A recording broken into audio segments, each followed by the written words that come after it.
What's up, everybody? Welcome back to another episode of the MLB First Look Podcast, presented, as always, by RunPureSports.com. I'm your host, as usual, DraftCheat, joined today, as always, on a Tuesday morning by G. Risen. What's going on, man? Not too much. Got a big 15-game slate. Looks to be fun. Looks like we got some Coors Field action. So, yeah, excited to get down into it here and see what we can come up with. Yeah, coming off a 7-game Monday slate, I certainly did not cash on my main team. Had a few too many Yankees who I think were they no hit through 5 innings, through 6 innings. I'm not sure because I turned off the baseball about 5 or 6 innings into that Yankees game and moved on with my evening. So yeah, I didn't see the slugfest out in Arizona? I think 11-8. Yeah. So yeah, didn't go especially well for me personally.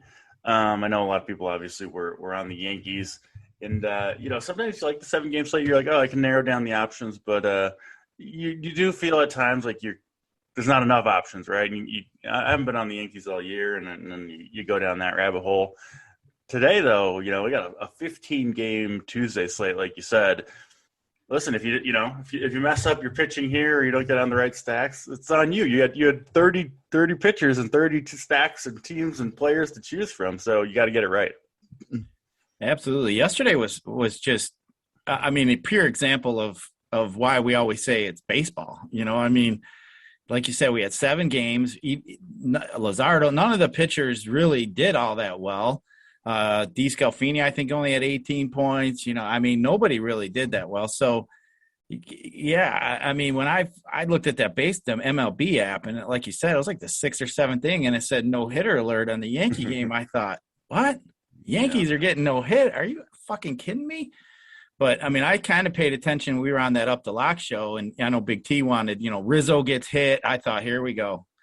They're going to just get destroyed. And then nothing. Lopez came out like he was a Cy Young Award winner there. But, there's always tomorrow. It's only money. So, yeah, my main team didn't cash. So, like we said, we got a big Tuesday game slate today, and you got 30 options for pitcher and 30 teams to stack. So, yeah, it's on you today. Absolutely. Let's jump into it. We'll go position by position as we always do, starting at starting pitcher. So we got a couple options, 10K plus. Walker Buehler is the highest priced pitcher on both DraftKings and FanDuel. FanDuel, he's 11.1K. DraftKings, he's 10.9K. So you got to pay a pretty penny to get Buehler onto your team. He's been excellent, especially recently. He's been seems like he's getting better and better kind of as the year progresses. I think he could potentially win the Cy Young now with Jacob deGrom. I would say kind of questionable at the pitch again this year. Is shut down for another 2 weeks just recently. But anyway, Buehler's been excellent. Tough matchup here, though, right? Against Houston, who comes into L.A. for a really fun, I think it's just a 2-game series between these two teams. Max Scherzer will make his debut for the Dodgers tomorrow. That'll be fun to watch. Scherzer against the Astros in L.A. in his first game. But yeah, Buehler will go opposite Lance McCullers here. What do you think of Buehler? It's kind of hard for me to pay, the top price pitcher on the slate against one of the toughest matchups, right? Although, the Astros missing Alex Bregman still. And then we'll see if Jordan Alvarez plays in this game. He sat out most of the games in the NL or in this recent trip. They were just in San Francisco. I kind of suspect he'll be out there. I think they're going to want his bat in the lineup against Walker Buehler. But if he's out, the lineup gets a little weaker. So, yeah, I think Buehler, to me, a pretty good option, especially if Jordan ends up on the bench due to no DH in the National League. So thoughts on Walker Buehler right off the bat? Yeah, Buehler, I think he's got quality starts his last 6 or so out of 7, I believe. Just kind of looking at his game log here. He's always at basically mid-90s to just under 100 pitches. So for a one pitcher site like FanDuel where you're trying to chase that win and quality start, Buehler is obviously a great candidate for that. So I don't mind Buehler at all. Like you mentioned, the 11-1 price tag against such a good team. And you know what? I think that game is going to be a total playoff atmosphere tonight. So, Oh yeah, yep. Like you mentioned, obviously we know the history there. I think them Dodger fans are just going to be absolutely fired up and pumped. Yes. So, Dodgers are feeling good about themselves after their trade, and rightfully so.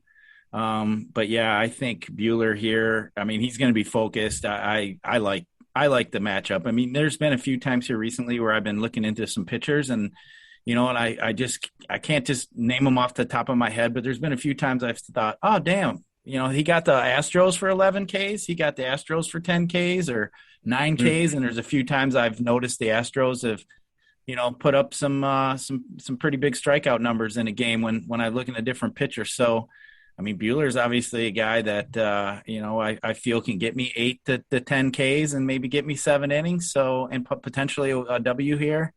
So yeah, he's definitely in play. And you mentioned McCullers. I think the Dodgers are in a good spot here. I'm actually looking here while we're talking. I might just bet on the Dodgers now. I think the Dodgers are hungry. They're gonna want to prove themselves here, especially at home. So I haven't looked, but are they minus 160? They're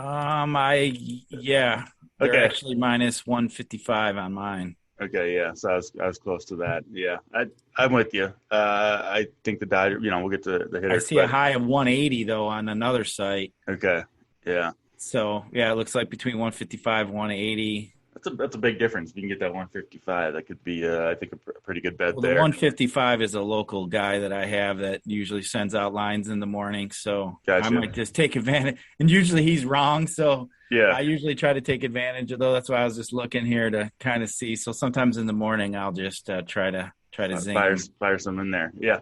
I'm with you. I think Buehler is a strong play here. Probably. Maybe the safest option on the board, which, is kind of typical of the highest price pitcher as well. But, yeah, I do like Walker Buehler. The other pitcher over 10K on DraftKings is Tyler Mahle for the Cincinnati Reds. He's been okay these last, few weeks. Wow. Kind of consistently mediocre, between 10 and 20 DraftKings points every time out. It's a Twins team who, traded some of their big bats. Nelson Cruz obviously no longer on the team. Josh Donaldson's been out injured. They got to go on the road. They'll lose a DH. So, I kind of like the spot for Tyler Mahle, despite pitching, Great American Ballpark, obviously a good home run park, but also a pretty good strikeout park. And, I'm not really scared of the Twins right now. A lot of strikeouts in that lineup. Guys like Larnach, Garver, Sano, right? Rooker. So, I think Mahle's interesting. I don't see myself paying that 10K price tag for him. On FanDuel, he's, I think, much cheaper, right? He's down at he's $7,900, so $2,100 split between the two sites. At FanDuel, I'd be more interested in paying it. Probably not going to do, if you want to play him, just go over to FanDuel and do it, right? Right. I mean, he's the 10th highest pitcher on FanDuel at 79. I mean, you got Johnny Cueto costs more than he does, which is kind of funny. But that way he just at that price, I guess you'd have to kind of consider him on FanDuel as a tournament type play. But I mean, as we've said many times, there's a couple other guys that are a little higher priced that I got my eye on already. But I think there's going to be some other spots to go to, and with FanDuel, I mean, with as lax as they are on some of the pricing for the hitting, I mean, it's not even really necessary to pay down that price when you're skipping over some high priced pitchers. Like yesterday was a little different. I think we had the high price pitcher was 8,700. So, sure. We had Mahle yesterday. He may have been chalk at 7,900. But, on a day like today with Walker Buehler, I like Manaea as well. And, you can throw in some Wheeler. I mean, there's some guys that are definitely going to be they're just in better spots. I can't see myself going down there. I mean, if I play maybe 10 teams, maybe I'd have one or two, but I just don't see myself going down that low. Yeah, you mentioned you have a couple other high-priced pitchers that you're looking at. Why don't you name a couple of those guys that you're looking at too? I mean, I like Manaea as well. Against that San Diego team, especially without Tatis. But I mean, he just pitched against them and threw a one hitter through 6. He had 9 Ks. Got the quality start and win. As you and I have spoke, there's a lot of talk about, you've seen a team for the second time, advantage to the hitting team. And, you've been saying all along that really the stats show it's advantage pitcher. So, I don't let that play into my thought process. Oh, they just saw him. But I do like Manaea at home here against San Diego, especially with the lineup missing Tatis with his injury. Yeah, big blow missing Fernando Tatis, who's going to be out at least a few more days and potentially the rest of the season if he decides to have surgery on that shoulder, which he's, I think, dislocated 3 times now this season. And then, he comes back and he's his normal self, but eventually has to get surgery. We'll see. I also think San Diego might be a little bit kind of down and out a little bit right now, right? They thought they were going to get Max Scherzer in the trade, and then the Dodgers get him, and then a day or two later they lose Fernando Tatis to a potentially serious injury. So yeah, it kind of looks like a good spot for Manaea. I really haven't been on him all that much this year, so kind of mea culpa on that one. He's been excellent and appears to be, getting even stronger kind of as the season goes along here. So I do like the Sean Manaea call. Wonder if you'll get him maybe a little bit lower owned because, the A's, I don't see a line here on my book, but I assume this game will be pretty closely handicapped. And so, yeah, maybe you'll get a little discount in ownership, at least on Manaea, 9,400 on DraftKings for him. I like it. Zach Wheeler, always in play, right? He's faltered a little bit these last couple of games, but not really. That's too harsh on him. Last game, 7 innings, 5 strikeouts against Washington, did give up 3 earned runs.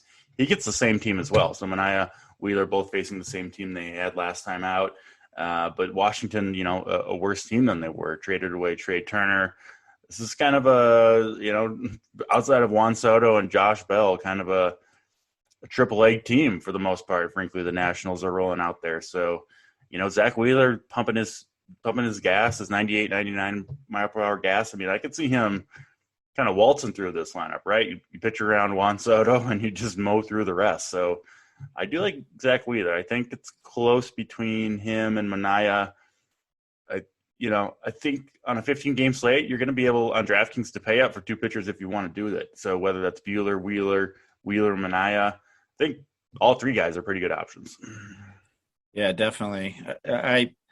Like I said, I think I'm going to have some Buehler and some Manaea, and then I may have a couple, lower price guys. But those are definitely my favorite. Wheeler, you could make a case there if you were going deeper. But if I had to choose, I would probably rank him Buehler, Manaea, than Wheeler. Yeah. So maybe as the day goes on, if I feel as if any of those my top 2 are going to be really heavy chalk, maybe I could peel to a Wheeler. But what do you think about Dylan Cease against Kansas City? I was kind of looking into him too. He's been pretty solid recently. Yeah, high strikeout upside guy. So I have no real problem with Dylan Cease. Kansas City certainly a team we want to target right now, right? They kind of have been faltering. They got up to that super hot start in April, but since then, man, it's kind of really only Salvador Perez still hitting real well. I guess Whit Merrifield's been fine too. So I don't mind Cease. I definitely have him below the Manaea, Wheeler, Buehler tier. But yeah, I think he's an interesting one. The other high-priced guys on DraftKings, McCullers and Dodge at LA is just an easy pass for me. I'm not playing Blake Snell going into Oakland.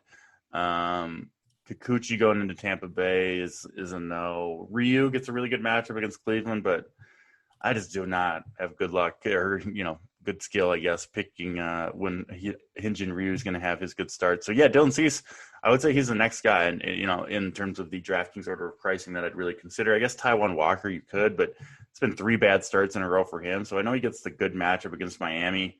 By the way, Tyler McGill yesterday, I think, gives up the grand slam to the 4th hitter of the game. And then he was really good after that, but it's just hard to recover from that start. So yeah, Walker gets that same matchup. I could see him pitching well, but I'm just not super confident in that. Do you want to say anything more on Dylan Cease? I do think he's an interesting play. I just like playing on FanDuel. He's a kind of guy. He's always hovering around 5 or 6 innings. Looks like he's only got to 6 innings maybe a couple times here, but I just think, like you said, I like targeting Kansas City. There's just been a few teams that I I like to check and see who's pitching against them each day. Yeah. And Kansas City's one of them. So, but again, I was just looking at Dylan Cease's game log here 3 games ago, 10 Ks against Houston. It's like every time I'm looking into a pitcher, I see a big K game against that Houston team. So, I mean, I just had to mention because we were just talking about it. But, yeah, I mean, he did just pitch against the Royals here recently, went 89 pitches, had 6 Ks, went to 6 innings and got the quality start. So, yeah, I think you're right. I think Cease is definitely in like the tier 2 of pitchers. And more times than not, I like to play up the tier 1, the guys with the high upside. Not saying that Cease doesn't have it, but I mean, it's obvious. Guys like Buehler and Manaea and Wheeler have definitely higher upside. But if you're looking down in that low price range, you got Molly there and we got Cease. So I think that's where I would play. Yeah, makes sense. I got 2 cheaper guys on DraftKings that I'm considering if you're, looking to get an expensive stack in there or 1 premium bats. One, Luis Patino for the Tampa Bay Rays, 7,400 on DraftKings. He's pitching obviously at home here, coming off an excellent start against the Yankees. 8 strikeouts over 6 shutout innings, got up to 97 pitches, was at 98 the start before that. So he's fully stretched out, ready to go. He's 21-year-old. If you don't know a lot about him, kind of a top prospect. He was traded over from San Diego in the Blake Snell deal, I believe. But he looked really, really good in that last start. I watched that start, and he was, he was hitting 98, 99 on the gun with a good slider. He's been inconsistent so far at the big league level, but that's to be expected for a 21-year-old, and that's the best I've seen him look. And he's back at home here, so I like Patino's chances. Seattle's certainly not a team that we're scared to target against. So he's one of my favorite pitchers on this slate. And then if you want to go really cheap, Jose Suarez for the Angels. I was on him a little bit yesterday. I wished he would have ended up pitching because he might have done better than the guys I ended up using. But he hasn't been great, this year in terms of real life scores or fantasy, but he is stretched out. He did go 88 pitches last time out against Colorado. And he gets Texas, right? I mean, this team just doesn't have, I don't know, any good bats. I mean, Adolis Garcia was awesome to start the year, but he's been really cold and strikeout prone over the last couple months. So I just love the matchup for Suarez. He's super cheap at 6K, and I don't know. I mean, I think he'll be fine. So, I'm not a favorite pitcher of mine or anything. I don't know if I've played him much this year at all. Definitely haven't played him much. I don't know if I played him at all. But yeah, Jose Suarez against Texas, 6K, more of a DraftKings play for sure. I don't think I would be necessarily going there on FanDuel. Like you said, you just need the higher upside when you only got 1 pitcher. But on DraftKings, Jose Suarez, I think could be a good way to go. Any final thoughts on pitcher before we move on to the hitting?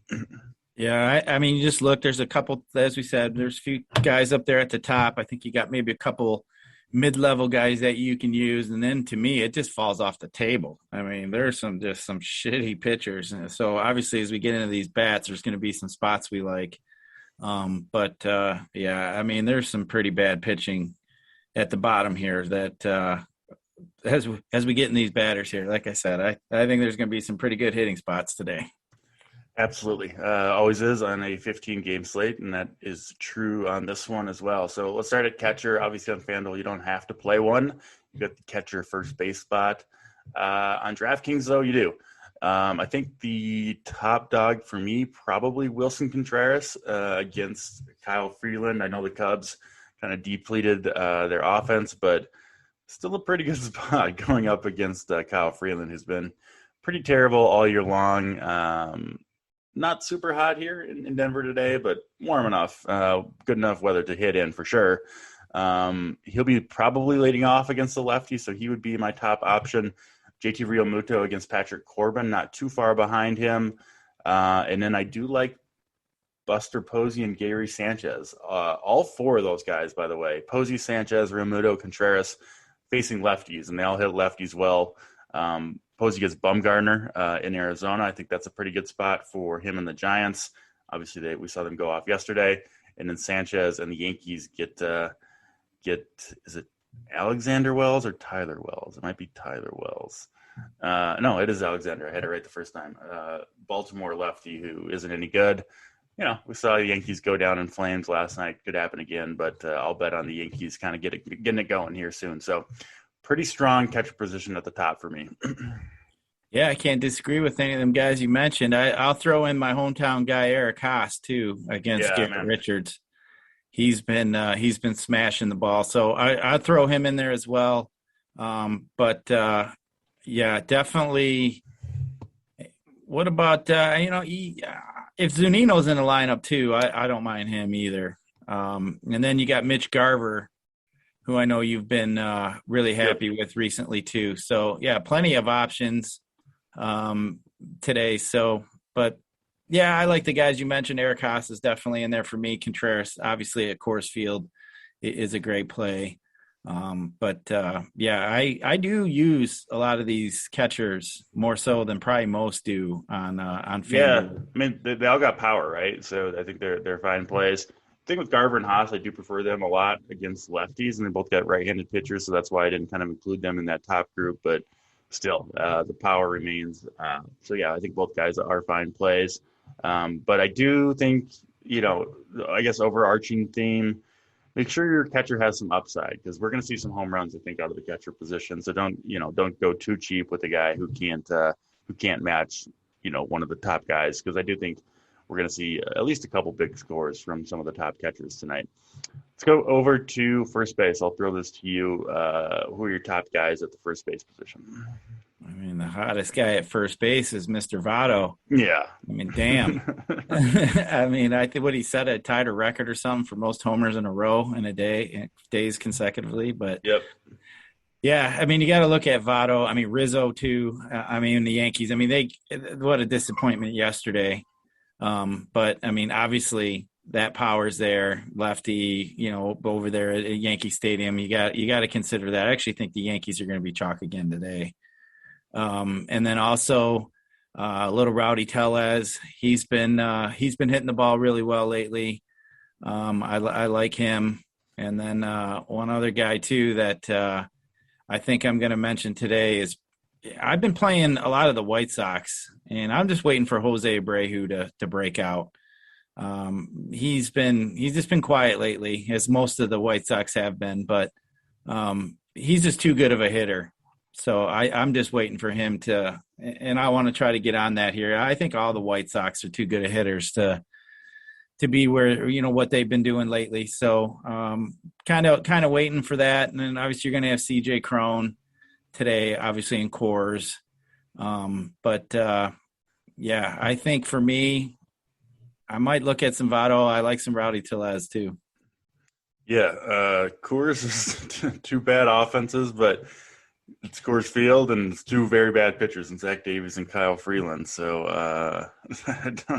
yeah, Cron I think is good. Who's even playing first base for the Cubs these days? Patrick Wisdom, maybe, is playing first, or David Bodie. So yeah, if you want to go to Coors Field, it's hard to blame you. We didn't mention Vladimir Guerrero Jr., who is the highest priced guy. He's $5,900. Gets Zach Plesac, who's really, I don't think, very good, and especially against this Toronto team, just so dangerous. Plesac throws a ton of strikes, but that's fine. If I got Vladimir Guerrero Jr., throw him strikes, and I'll take my chances. So I like him. You mentioned Votto.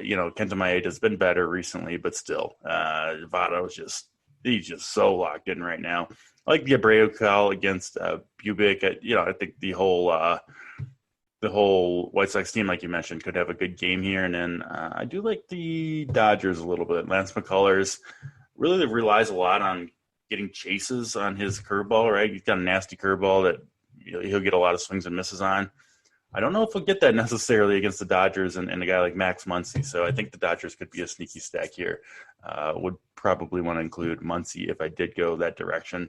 Throw in Trey Mancini. I actually like the Orioles a little bit. I liked them yesterday too. They were pretty good. Mancini didn't do much, but Nestor Cortez and I just, another kind of mediocre lefty, kind of like Andrew Heaney last night. So I do like Mancini and Mountcastle a little bit for the Orioles. Let's go over to second base. I'll I'll lead this one off. My top guy here, Ozzie Albies, going up against John Lester, who the Cardinals thought it was a good idea to trade for. The Braves are going up against the Cardinals' new trio of Lester, Jay Happ, and Wade LeBlanc. They're three, what are they combined? Definitely are over 100 years combined age, the three of those guys. All approaching or over 40, I think. So, yeah, give me Ozzie Albies. He's better against lefties anyway. He's got a very strong history against John Lester himself. I believe he's 8 for 14, something like that, with a couple steals and a home run. Yeah, 8 for 14 with a home run and 2 steals against Lester. 1,600 OPS. Had a great season, and you get a little bit of a discount. 4,700. He's not even super expensive. So that's my guy. I'm going with Ozzie Albies. Other thoughts at second base here? Yeah, I can't argue with Albies. I like Kike too against the Tigers. Willie Peralta's just been god awful his last 2 starts. Yeah, we were waiting for that to come back around. Yeah, right. I mean, we knew that little bit of luck he was having was not going to last. That's for sure. Yeah. And then another guy I'm going to bring up. We got Wilmer Flores against Madison Bumgarner. So I usually like to play Wilmer against lefties. Obviously, if you've been around, everybody who's been around long enough know that's one of Big T's favorite plays as well. So I don't mind Wilmer Flores.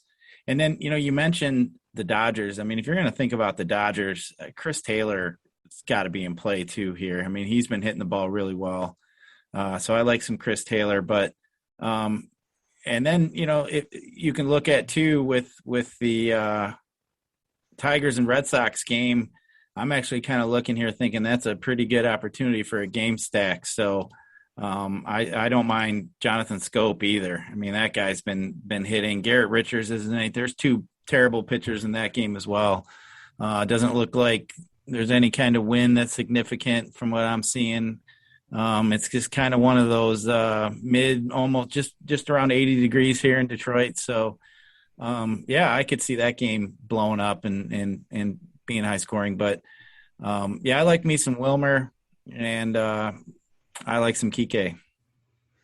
Makes sense. I like those guys too, but I'll tell you, I'm not moving off of Ozzie Albies on this slate. I'll just be hitting that lock button and hoping Albies comes through for me. That'll be a theme with the Braves. I'm in on them for sure against John Lester and that Cardinals bullpen, which has a couple good relievers at the back end, but the bad relievers that will have to come in if they blow up Lester, not so much. Let's go to third base. Going right back to the Braves. Austin Reilly has been absolutely on fire recently.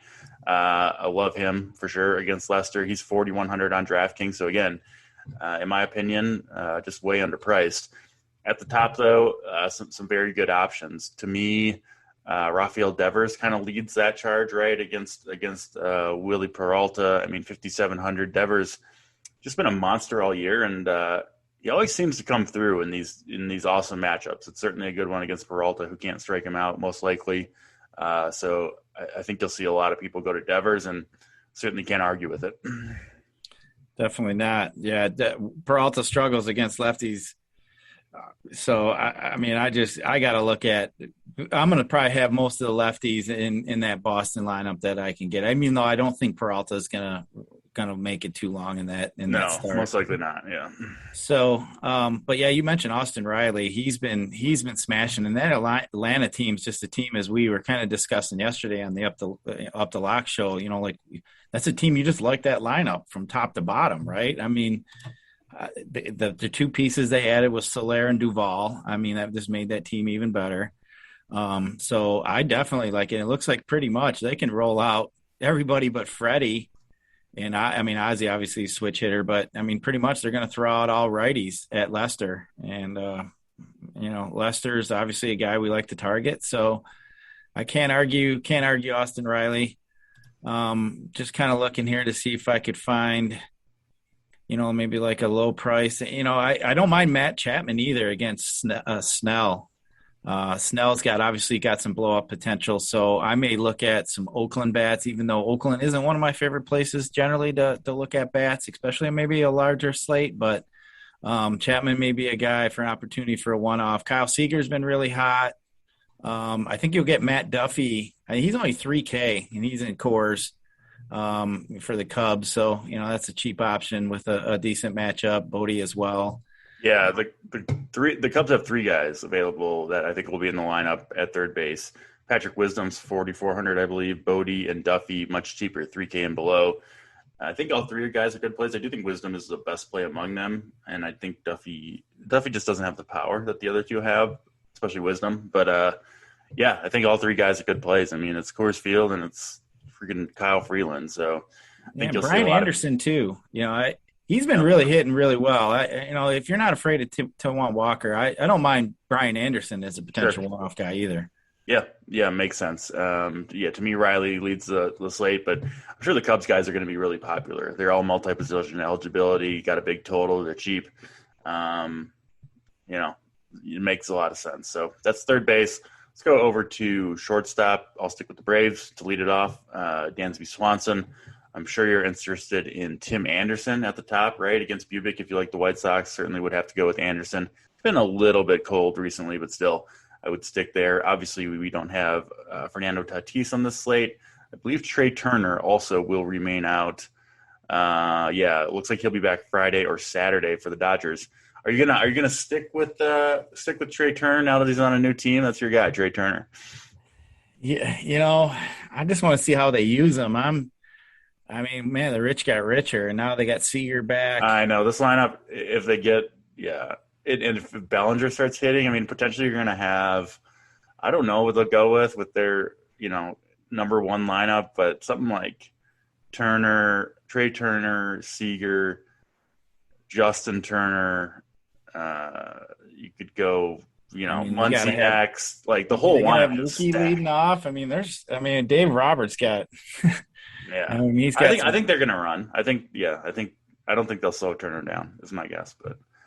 Yeah, it'll be interesting. I mean, what a weapon though to add to that team. I'd like to just see how he's going to utilize all those assets that he's got. I mean, he's going to sit in the dugout and watch him score 12 runs a game is what he's going to do. Right, that's true. Now with not too much to do, he's going to be really yanking them pitchers out of there, be overthinking it all the time. Yeah. But Max won't come out of the game until he's ready, so he doesn't have to worry about that. Yeah, Max is one of them guys that when you come out and he don't want to come out, we've seen it. He's like, nah, I'm not coming out. Right. So it'll be interesting when Roberts comes out there. One of them times he might get the old get your ass back in that dugout. Yep. So, but yeah, I mean, there's a lot of options. You mentioned Anderson. I like him too as well for the White Sox, and then obviously Bogarts too. If you're looking at the Red Sox today against the Tigers, I think I'm gonna be on that. And then Trevor Story, he's going back to Coors, coming back home against Hendricks. Obviously fly ball pitcher, so I don't mind that. Brandon Crawford too, over there in Arizona. We talked about him yesterday. I just think he's a really good hitter. I like Brandon Crawford. Yeah, big Crawford fan. Had a little bit of a disappointing game despite the Giants going off, but he'll be back and performing well. Some really cheap guys here. I got at least one. Hoy Park was crushing it for the Yankees. He was traded over to the Pirates. I think he should be in there. He's stone minimum 2K going up against Adrian Hauser as he swings from the left side. I like what I've seen from him so far. So he would be a cheap option, but I think for the most part, probably going to want some upside at shortstop as we typically do. Dansby Swanson, who hits lefties really well, is leading the way for me there. All right, let's finish it off with the outfield. I think the top end is maybe not quite as good as it sometimes is. You've got Bryce Harper going up against Patrick Corbin, so that's left versus left, not totally ideal. Juan Soto gets a tough matchup against Zach Wheeler, and Soto, I just am a little hesitant right now given the state of that Nationals team. He's just going to be taking so many walks that I just don't think he has quite the upside on a night-to-night basis that other guys do. Brandon Lau is, I don't know if he's really a $5,600 player anyway, and he gets left versus left, so no thanks. Mookie Betts gets Lance McCullers. I know, Betts has been good this season, maybe not quite what we expected, but kind of a tough matchup there. Nelson Cruz, I think, is a good play, right? Gets the lefty Yusei Kikuchi, one of the 10 commandments of baseball. Nelson Cruz against the lefty, you lock and load, and over the course of a season, you're going to be rewarded. So I do like him. But yeah, I mean, what are you seeing here at top into outfield? Because it does look a little thin. I think the Yankees guys, Judge and Stanton, are going to be pretty popular up here. Yeah, I agree with you there. I think the Yankees are going to be pretty popular. I mean, Stanton's only 3,400. I mean, that's a pretty decent bargain for him. For sure, yeah. So, yeah, I could see that. I think Charlie Blackmon may get some ownership today, too. I mean, He's obviously going to be high up. He's only 3,400 at home. I mean, I don't think I've ever seen Charlie Blackmon 3,400 at Coors Field. Yeah. So that I don't mind Soler either. You were talking about Atlanta. I like Soler. Soler and Duvall both. They're two big acquisitions. I think are both good plays. Yeah, and they obviously we both know they can hit them lefties too. So another guy here that I'm going to mention is my hometown guy, Akil Baddoo against Richards. Yeah, I like Baddoo. I just the kids just. I mean, I think he found him a home here in Detroit. I don't think when he came up, I don't think anybody really suspected that. So they were actually comparing him to Cedric Mullins here on one of the one of the broadcasts. Yeah, I like that. So they were saying that he, hopefully that's the type player he could be. So we'll see how that ends up working out. But JD Martinez too against Willie Peralta, him going back to Detroit. I could see that. I don't know if that Duran kid for Boston, if he'll end up being in the lineup, but he's really cheap. I think he will be. I think he'll play against righties, not lefties. Okay, yeah. So I mean, he's a cheap option then. And then some of these Reds bats. I mean, Jesse Winker, he's been hitting the ball pretty well lately. So I don't mind him against a guy like Maeda. So. There's a lot of options, but like you said, there isn't really too many standouts, but I think the masses are going to go toward the Yankees. And then kind of just kind of looking at a cheap guy I just came across. Darren Ruff is going to be probably in the 4-hole against Baumgartner. So I don't mind the Ruff and Flores. I like playing both of them too against lefties. So I could see myself maybe with some San Fran guys. Obviously they had a softball game yesterday, so let's see what as the day goes on, see if I got any more interest in those in that game. Yeah, I think good shouts there. We really haven't talked much about the Cardinals, but they're really cheap here. Dylan Carlson is 2,800. You have Tyler O'Neill at 3,200. Both guys hit lefties well. They get Max Fried, who's a good pitcher, right? But not, I don't think anyone that we need to run away from, especially at those price points. So I like both those outfielders. A couple other guys. One guy I think will go really low owned is Starling Martay. Recent A's trade acquisition. He gets Blake Snell here, so he gets the platoon advantage, right? He gets righties better. Snell worse against righties. And then he can steal against Blake Snell. Snell not very good at holding runners. Marte had 3 stolen bases in his last game for Oakland, so they're going to let him run. I think he's up to 25 stolen bases on the year, and he'll be sneaky, right? I don't think people are going to play that Starling Marte play. So I like him. Maybe throw him in there with a Chapman and an Olsen or a Laureano who can also run on Snell. And I think you got some big upside. Obviously, Snell from start to start, we just have no idea what to expect, right? But his blow-up starts really suck because he just loses his control. People are running on the bases, and he gets knocked out of the game early, and the stack is off to the races for sure. So I do like particularly Starling Marte, but I would throw in Laureano, and then Mark Canha too, another guy that I think he's got 10 stolen bases on the year, and swinging a good bat this year. So I kind of like the Oakland A's, I guess, a little bit as a truly sneaky stack. I don't think you'll see very many people on them. You did mention the outfielders in the Cubs and Rockies game, right? They're all cheap. You talked about Blackmon. I would throw in. Did Tapia get traded or hurt? I don't see him.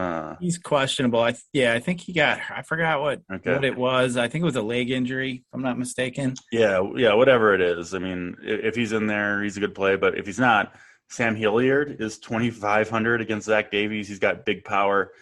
He's got strikeout problems, but that's not too much of an issue against a guy like Zach Davies. And then, whoever the Cubs throw out there in the Tapia has outfield. big toe. He's got some kind of big toe issue.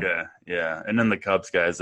Right now, I'm seeing the projected lineup is someone called Jean Shui Vargas, who sounds like a made-up player to me, but apparently not. He might be in the lineup for the Cubs. So listen, you're going to have a ton of cheap options in Coors Field, right? Like you could make your full lineup from Coors Field, it looks like, and take the top two pitchers if you want to, which it's got the highest total on the slate. I mean, it's hard to argue with it, frankly.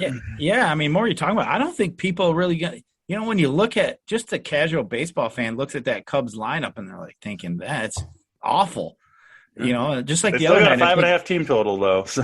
Right. I mean, the other day I think we were talking. I was on one of the show. I think it was maybe Sunday, and we were talking about the Cubs, and they were in a win game or whatever else, and we were talking about them. I think it was against Gutierrez, and we talked to, it might be a sneaky stack, and I mean I was surprised they were actually like 10% owned in the tournament I was in, all those stacks. So.